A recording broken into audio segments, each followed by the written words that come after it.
রাজনীতির উত্তাল সমুদ্র, জেলখানার অন্ধকার প্রকোষ্ঠ কিংবা হাসপাতালের নিঃসঙ্গ রাত, সবখানেই ছায়ার মতো এক নারী, যার নাম কোনো ব্যানার বা ফেস্টুনে নেই। কে এই ফাতেমা, যাকে ছাড়া এক মুহূর্ত চলত না এদেশের ক্ষমতাধর এক প্রধানমন্ত্রীর? কেন তিনি নিজের সন্তানদের ফেলে রেখে স্বেচ্ছায় বরণ করে নিয়েছিলেন কারাজীবন? সাবেক প্রধানমন্ত্রী শেখ হাসিনা কেন তাকে নিয়ে করতে চেয়েছিলেন তির্যক মন্তব্য? খালেদা জিয়ার শেষ নিঃশ্বাস ত্যাগের সময় কে ছিল সেই রুদ্ধদ্বার কক্ষে? আজ জানাবো এক গৃহকর্মীর অবিশ্বাস্য আনুগত্য আর ১৬ বছরের এক নীরব সংগ্রামের গল্প।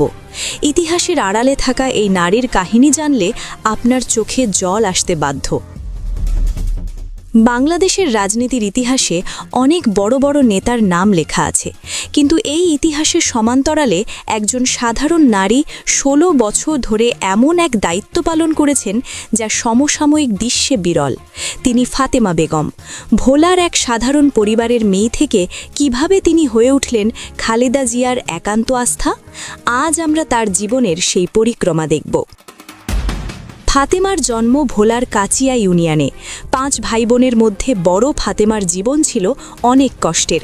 ২০০৮ সালে স্বামী হারুন লাহারি মারা যাবার পর ২ সন্তানকে নিয়ে অথই সাগরে পড়েন তিনি। বাবা মুদি দোকানদার, যার সামান্য আয় সংসার চলত না। সন্তানদের মুখে দুমুঠো অন্ন তুলে দিতে ২০০৯ সালে ঢাকায় পাড়ি জমান এই নারী, আর তখনই ভাগ্যের জোরে কাজ পান গুলশানের ফিরোজা ভবনে। ফাতেমা প্রথম দেশবাসীর নজরে আসেন ২০১৪ সালের মার্চ ফর ডেমোক্রেসি কর্মসূচির সময়। বালুর ট্রাক দিয়ে খালেদা জিয়ার বাসা অবরুদ্ধ।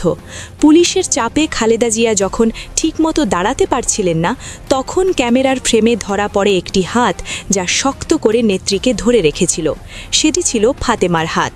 সেই থেকে আজ পর্যন্ত খালেদা জিয়ার প্রতিটি পদক্ষেপে ফাতেমা ছিলেন অবিচ্ছেদ্য। ২০১৮ সালের ৮ই ফেব্রুয়ারি খালেদা জিয়া যখন কারাগারে যান, তখন ফাতেমার কোনো জেল হওয়ার কথা ছিল না, কিন্তু নেত্রীর অসুস্থতা দেখে তিনি নিজেই চাইলেন বন্দিত্ব। আদালতের অনুমতি নিয়ে তিনি স্বেচ্ছায় কারাগারে প্রবেশ করেন। দীর্ঘ ২ বছরেরও বেশি সময়, ৭৭৪ দিন তিনি নিজের পরিবার, সন্তান সব ভুলে জেলখানার অন্ধকার প্রকোষ্ঠে খালেদা জিয়ার সেবা করেছেন। রাজনীতিতে এমন আনুগত্যের উদাহরণ দ্বিতীয়টি নেই। এই ফাতেমাকে নিয়ে তৎকালীন প্রধানমন্ত্রী শেখ হাসিনা একবার সংসদে কটাক্ষ করে বলেছিলেন, কারাগারেও ওনার ফাতেমা লাগবে। এই মন্তব্যটি তখন